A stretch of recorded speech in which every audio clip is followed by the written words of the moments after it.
Jagrata. There are two ways you can approach life, and they make the entire difference in your whole life. One is to say, what life is about and what I am about is achieving things, attaining things, sustaining things, collecting things, proving things, fixing things. It's about doing something with this world. The other is to say, the only thing that needs fixing is me. The only thing there is to do is to achieve the greatness which is within me. And this world is only practice place. It's a practice place for achieving greatness within me. There is really nothing to do or achieve or prove or get in this world. It is just practice. It's a teacher. It's just a step along the way to enlightenment, to self-realization. Those two views of life are so drastically different. And depending upon which way you see what's going on, your whole life will be completely different. If you feel that there's something to achieve, something to do, you're going to be very busy. And you might even get upset inside. You might get frustrated. You might get angry. You might get scared. All kinds of stuff. Jealous, insecure. All kinds of stuff can go on inside of you. And in fact it will, because things are not the way you want them to be outside. And since the purpose of life is to make things the way you want to be that way outside, then if that is not happening, that's tremendous failure. That's terrible. You start feeling not worth anything. All the psychology stuff starts happening inside of you. If on the other hand, your view of life is, it is here to challenge me and teach me about finding the greatness, the peace, the love, the harmony, the wisdom, the depth, the transcendence inside of me, then there is no wrong. There's only the next event that happens which is trying to teach me something, which is trying to show me something. And there's nothing I can do wrong. I can only do the best I can at learning to find the greatness inside of me as these different situations challenge and unfold outside of me. So there is no anxiety. There's no fear. There's no tension. Because it's not you against life. It's you in harmony with life. It's you with life. And life can never do anything wrong, ever. It can just create a new challenge for you to see whether you can stay high, centered, clear, having fun in the face of the new challenge. If you can't, then you're grateful. Not angry or frustrated. You're grateful for the opportunity to find where you still have growth, where you're not done yet. Because you can't leave till you're done. You can't achieve what you've set as your goal till you can stand in the presence of whatever life puts before you. What a difference. What a totally different way to live life. I call that way the way of the yogi. But it's the way of any deep being who has realized you were born onto a planet spinning around the middle of absolutely nowheres, and very soon you will leave, and no one will remember you. And it doesn't make any difference. There have been billions and billions and billions of you little boogers that have come through on the planet and then left, and you left it behind. Whatever it is you thought you achieved, rotted. Whatever you thought you did, whatever you thought had any meaning, goodbye, gone. You understand that? How many of them do you remember? A handful. They're in the history books. There have been billions of them, billions and billions, with all their hopes and all their dreams and all their wants and desires. And they dropped down onto a planet, ran around for a while, making noise, and left. And the planet is in the middle of absolutely nowheres.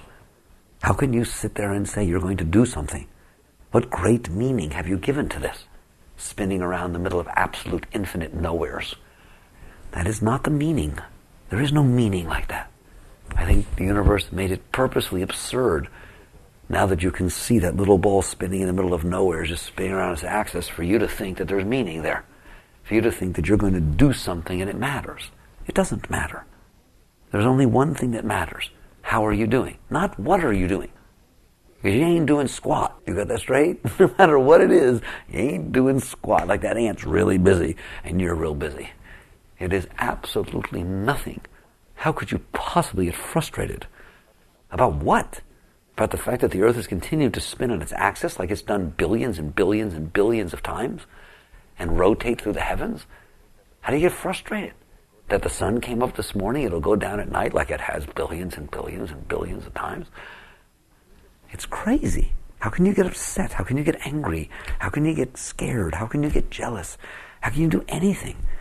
Anything. Because one animal on the planet looked at somebody else, you freak out? At what point are you going to wake up? There's something drastically wrong here. It's not so healthy. There's nothing happening. You would drop down onto a planet, you get to see what's going on, and then you leave. How can you let it bother you? Can you imagine if you're an anthropologist, you're the new breed of space anthropologists, and you get to go to the moon first.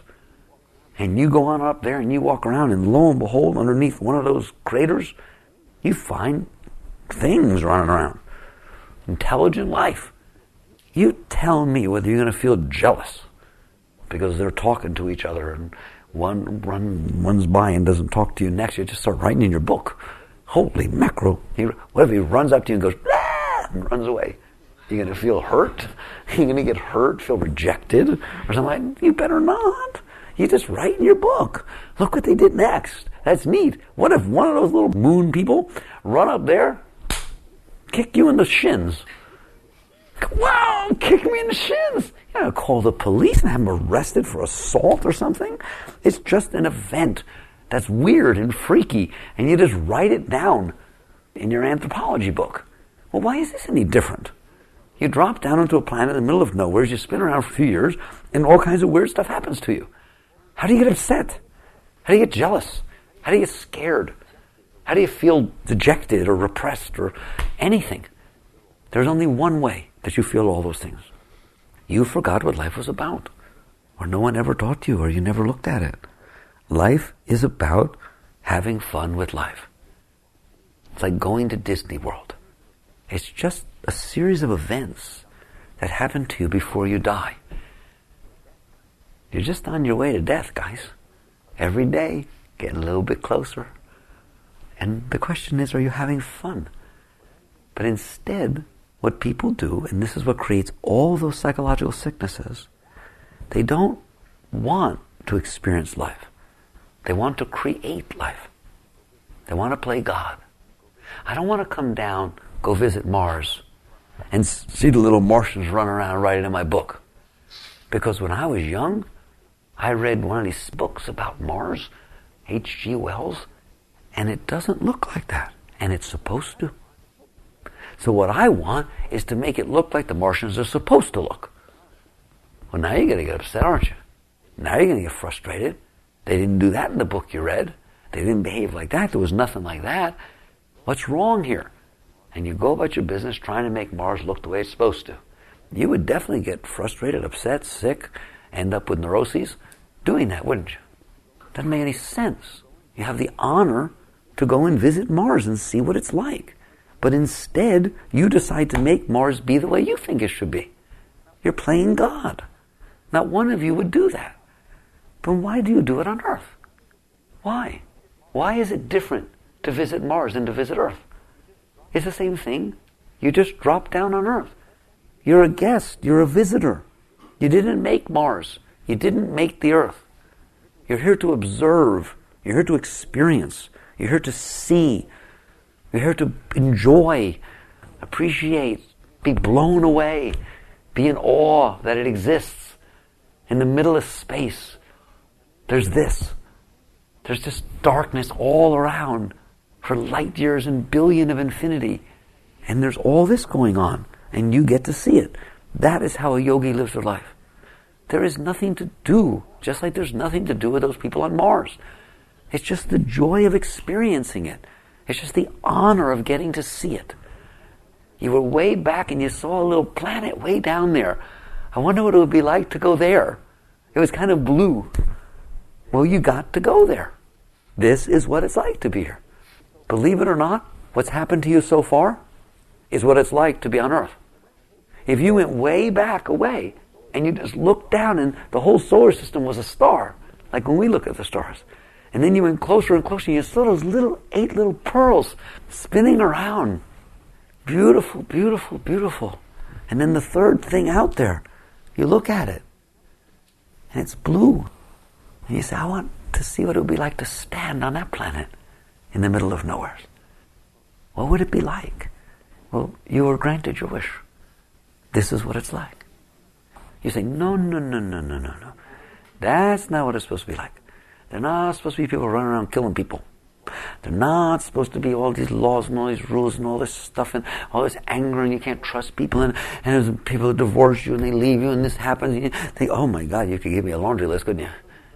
Of what things are not there. And there's supposed to be places where you don't get the raise and somebody else does. And it's like, oh, it's not supposed to be like that on that planet, is it? Well, you're wrong. That is what it is like on the planet Earth. Have you noticed? If you go to Mars, you'll find out what it's like on Mars. If you go to Earth, you find out what it's like on Earth. You have no right, none, nobody sent you down here to change it. Nobody. It has been like this for thousands of years. It is how it is. It's neither right nor wrong. You go up to those Martians and you visit their planet, you have no right to say, oh, this one's right and that one's wrong. How would you know?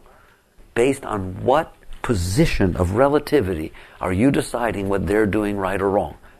Right and wrong don't exist in the anthropological glossary, do they? No true anthropologist would ever use the words. I went to this culture, I started thinking, what they did was so wrong. They didn't know how to eat properly with their eating utensils. They held them sideways. And they don't dress well. You should have seen what they were wearing. That person cannot be an anthropologist. That's not fair. Maybe Ann Landers would be like that or something, all right? But you can't send her to be an anthropologist. It's crazy. What you're doing is bringing a value system that you have no right to have. And you're imposing it upon these things that are Martians. Well, I think the wise person lives on Earth that way. Where did you get your judgment system? That you come down onto Earth, which is a planet spinning in the middle of nowheres, and you start applying your judgments onto everything that's going on. Because I'll tell you a secret. That's what makes you sick. Earth doesn't make you sick. People don't make you sick. They're fascinating. They're interesting. They're all different. They do different things. And all kinds of things go on. It is because you don't want them to that it makes you sick. You resist reality. And that tension of resistance creates fear, insecurity, jealousy, all the psychological things. When they tell you are normal, they are not normal. You do not have to be experiencing those things. You experience them because you set what you like against what you dislike. You did that inside yourself. You decided, I don't want this person to behave that way. Well, if you don't want that person to behave, I'd like to explore that for a moment first. Which way is that? Because the answer is the way that they are. I don't want that person to be what they are. I want snakes to stand up and walk like men. All right? This is crazy. Things are, and they have their nature, and there are reasons that they are that way. And I don't know where you have the right to come down and visit this planet and say, you don't get to be like this, and you don't get to be like that, and you don't get to be like this, and you have to be like that, and you should be like this. That's going to make you sick, isn't it? You want to know why? Because he's not going to be like that, and she's not going to be like that, and that person's not going to be like that. Oh, if you really give them a lot of grief, they'll make believe they're like that. Have you noticed? They'll put on a good front, and whenever you're around, they'll be very different than the way they really are, at least for a short period of time, all right? And that's what you're going to get. Otherwise, they're going to be themselves. And that's what you get by setting aside how people are supposed to be. You know how people are supposed to be? Open your eyes. Let those who have eyes to see, let them see. Let those who have ears to hear, let them hear. Things are the way they are. They are neither right nor wrong.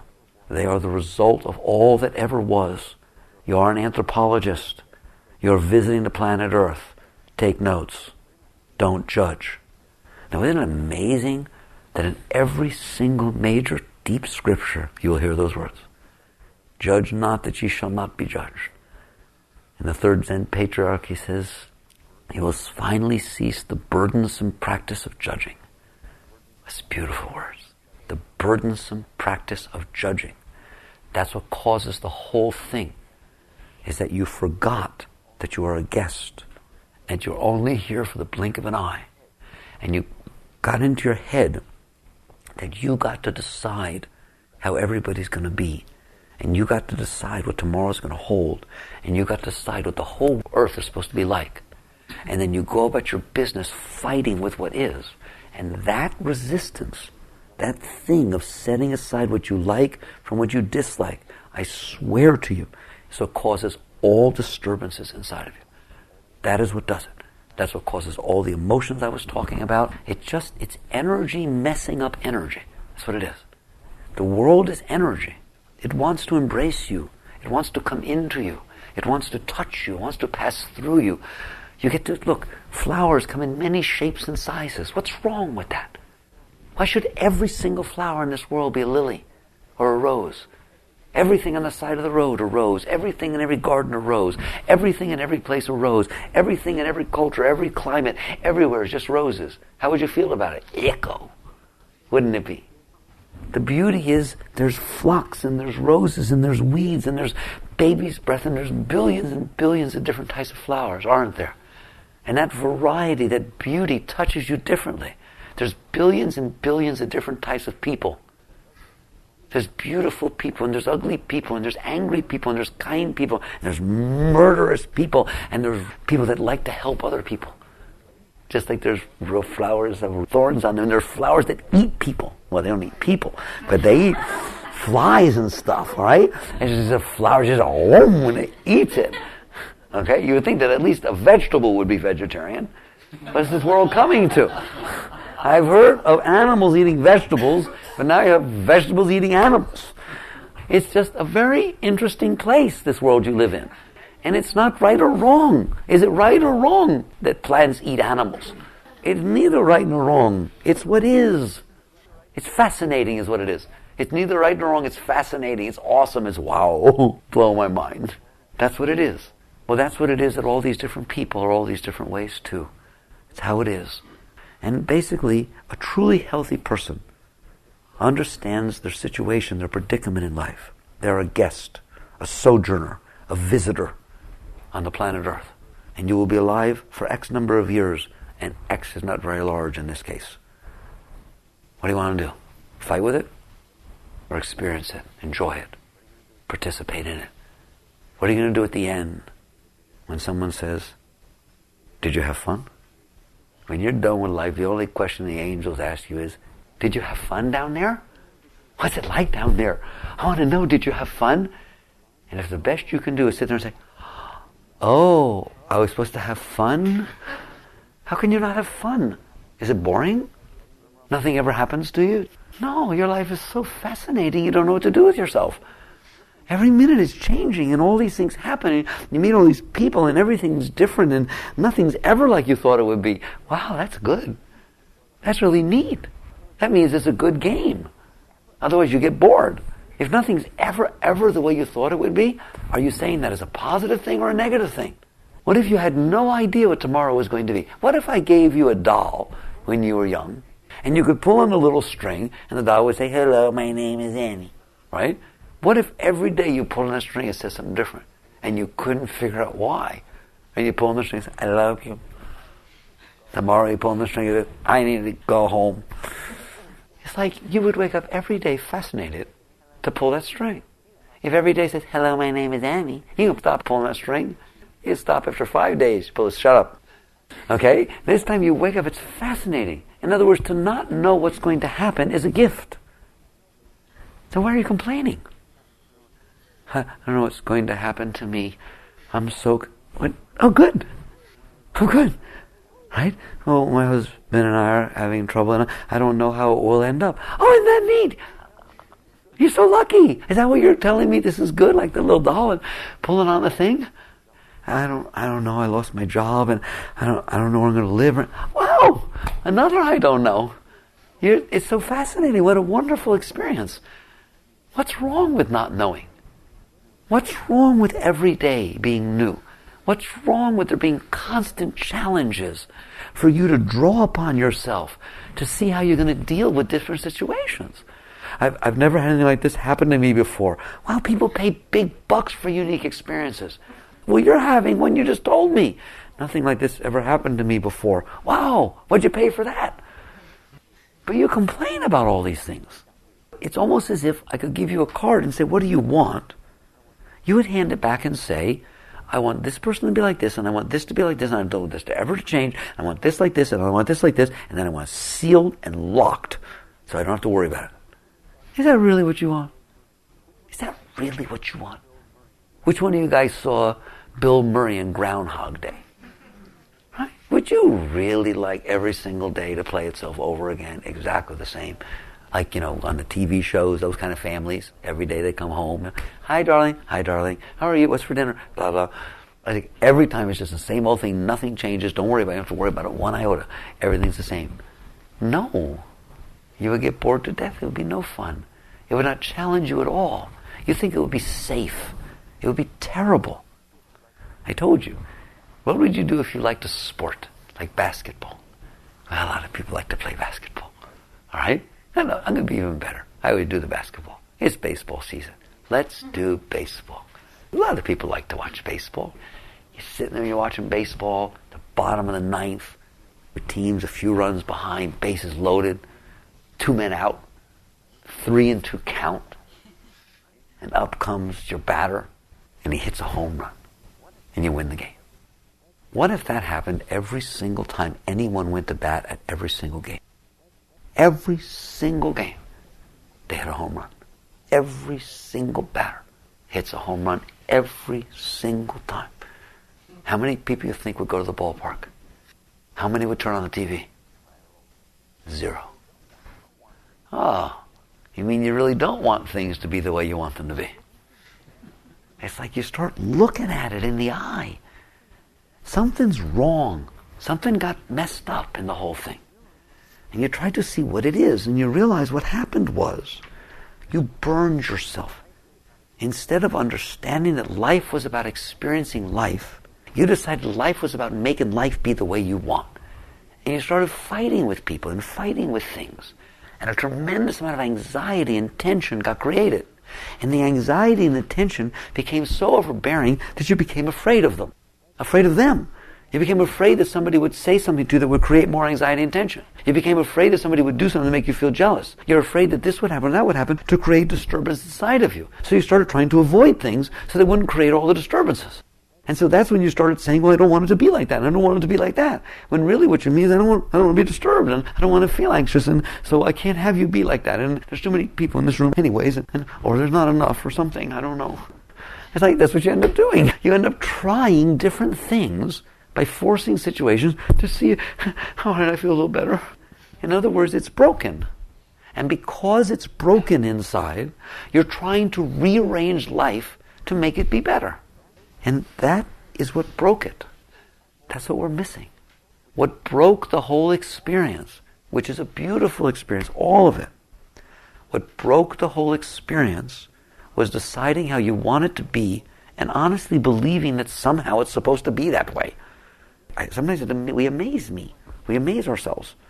As you wake up one day and you make something up, and then somehow you decide it's right. That's how it's supposed to be. Period. You wake up one morning and you say, the kids, darling, the kids, they're teenagers. They shouldn't be living at home anymore. This is crazy. Why are our kids still at home? And you get up, go in the kids' room, get out. Get out. What are you doing still at home? Back 50, 100, 300 years ago, people had kids at 17. You shouldn't be here. Go get a job, work, do something. You know? And it's like you just get that in your head, and then you go and you start fighting with everybody. And so now the kids all get upset, and then they go out, and they start doing drugs. It's like you make a complete mess of everything instead of experiencing things. You try to force them and fight with them. And then you become psychologically ill. Psychological illness comes from setting aside what you like from what you dislike. It is not natural to have problems. What is natural is to feel love. What is natural is to feel peace.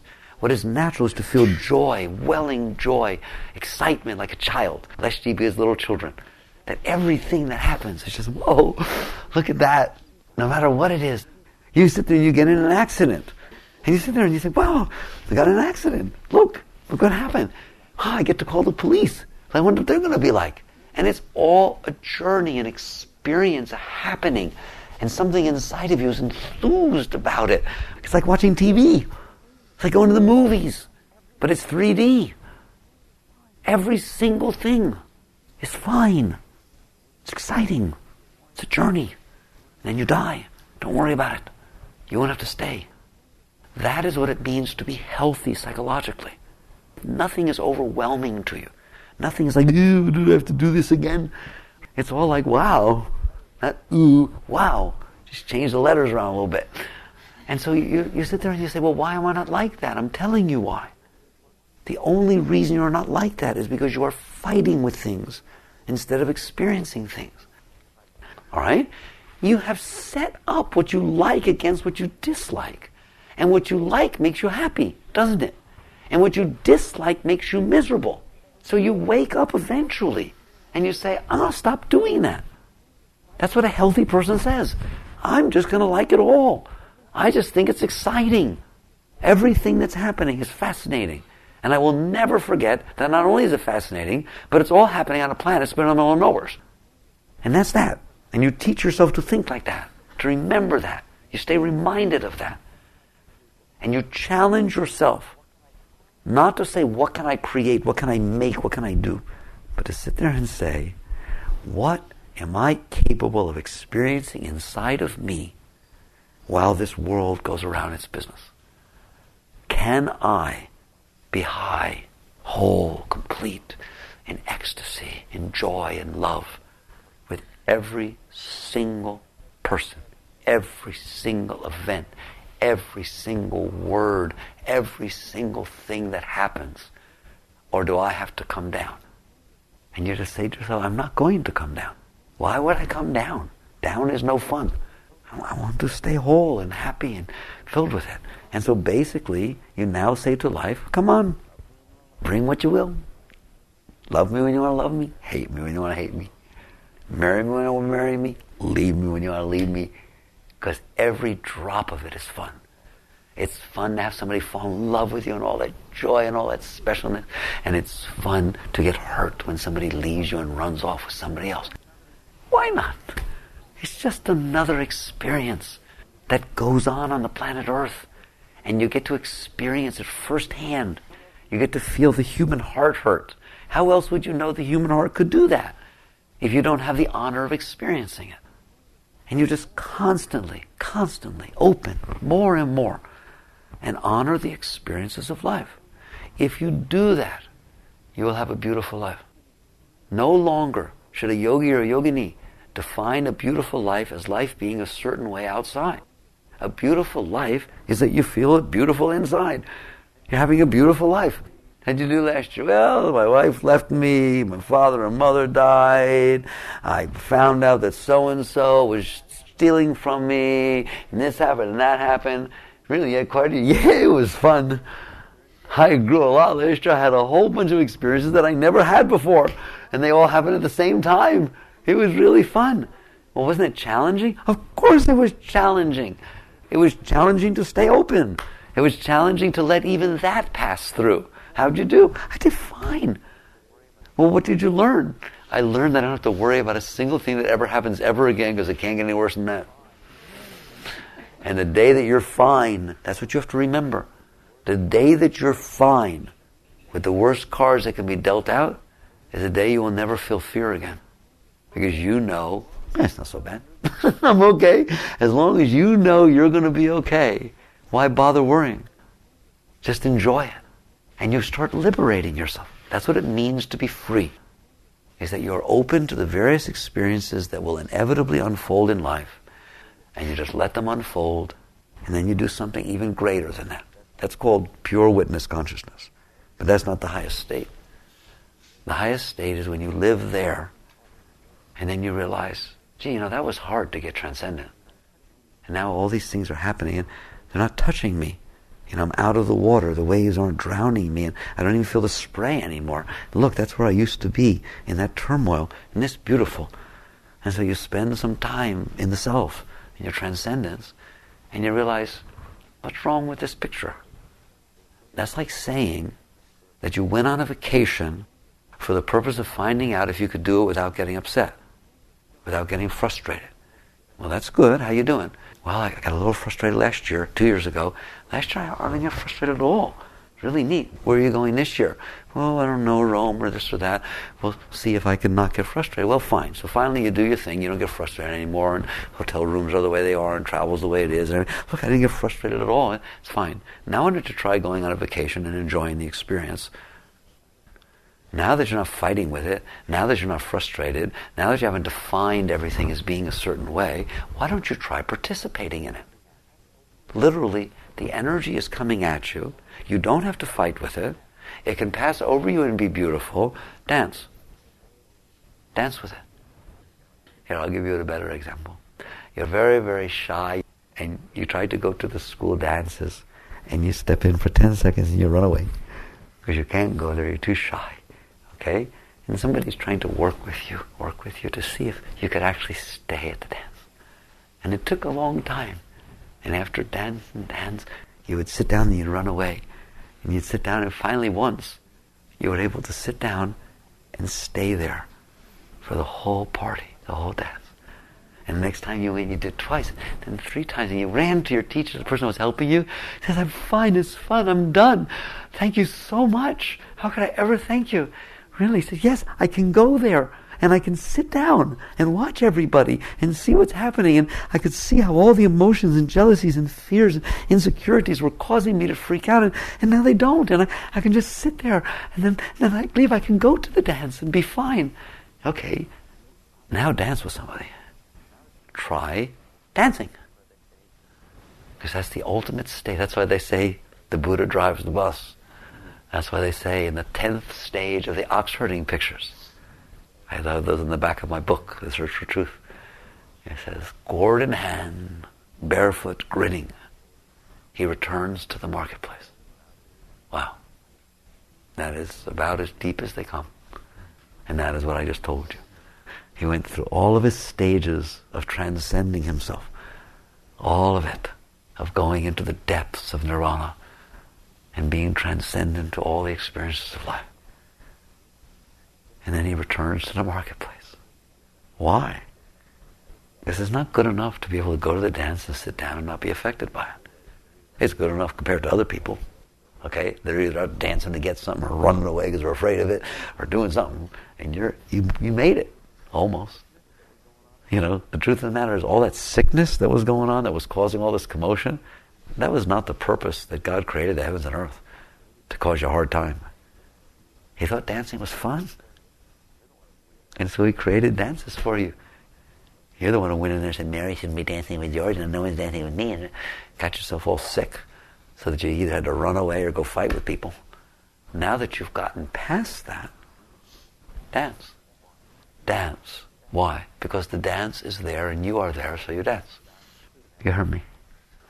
Eventually you can be in life, and not only does it not bother you, but you dance with it. If there's marriage, you marry. If there's children, you children. If there's no marriage, you don't marry. If there's no children, you don't children. No difference. There is nothing to get. There's nothing to lose.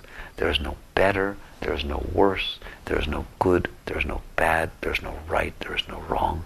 There is just the experience of life that blows to you like the breeze. And eventually you learn to dance with her. And when you can dance with life without bringing anything to the party that's personal, you move into what's called the Tao. You move into a place where there's movement, but you're not moving. Where there's action without motive. I told you, you're like the leaf that fell off the tree and the wind is blowing it. It is following a path, but the path is not its. But it is in perfect harmony with the path. But it is not ahead or behind. The wind determines the movement of the leaf.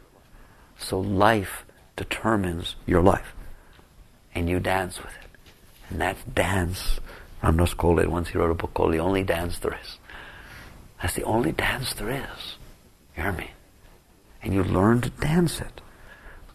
Honor it, appreciate it, love it to death. Every bit of it. And so this is when you come in harmony, and this is when you get to dance through life.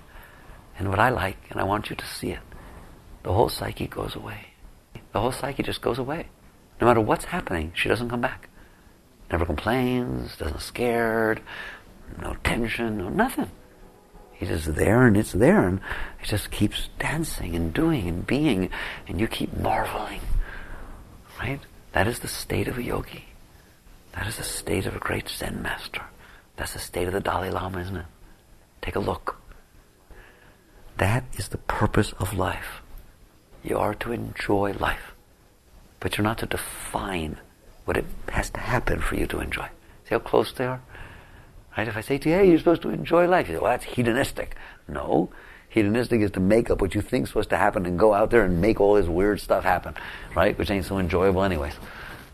To enjoy life is to enjoy life. Not enjoy, I didn't say enjoy what you want. That's hedonistic. I said enjoy life. All of it. Every minute of it. Every second that naturally comes to you. To the best you can. Participate in it fully. Hold nothing back. Just love it. Dive into it. Give your whole being to the moment that stands before you. Because that is what it means to dance with God. Truly. God is manifesting before you each moment. What are you doing? Judging? Fighting? Struggling? Fearing? That's absurd. Participate in it. That is the true life of a yogi. And like I said to start, you have a choice. You're either living life or you're fighting with it. Chakra.